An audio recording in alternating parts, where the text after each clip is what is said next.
ఢిల్లీ ఎన్నికల్లో మూడవసారి గెలుపు కోసం ఆమ్ ఆద్మీ పార్టీ సర్వశక్తులొడ్డుతుంది. ఈ ఎన్నికలతో హ్యాట్రిక్ సాధించాలనే పట్టుదల ఉన్నా అసలు విషయం వేరు. ఆప్ కి ఈ ఎన్నికలు చాలా కీలకం. అయితే అన్నా హజారే చేసిన కీలక వ్యాఖ్యలు ఆప్ పై ప్రభావం చూపే విధంగా ఉన్నాయి. ఒకప్పటి మీ శిష్యుడు అరవింద్ కేజ్రీవాల్ కు ఏమైనా సలహాలు ఇస్తారా అన్న ప్రశ్నకు అన్నా హజారే ఘాటుగా స్పందించారు.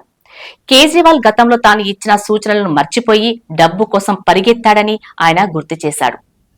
ఇప్పుడు నేను ఆయనకి ఏం సూచనలు ఇస్తానంటూ అన్నా హజారే ప్రశ్నించారు. ఆయన నాతో కలిసి ప్రయాణం చేస్తున్న రోజుల్లో తాను ఇచ్చిన సూచనలను అతనికి గుర్తు చేయాలనుకుంటున్నాను అంటూ హజారే నిర్వేదంగా చెప్పారు. కేజ్రీవాల్ తీరుపై స్పందిస్తూ ఇది దురదృష్టకరమన్నారు.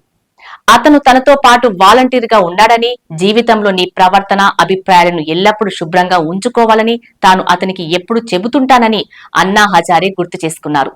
మీ జీవితాన్ని నిర్మలంగా ఉంచుకోండి, త్యాగాలు చేయటం నేర్చుకోండి అని అన్నా సూచించారు.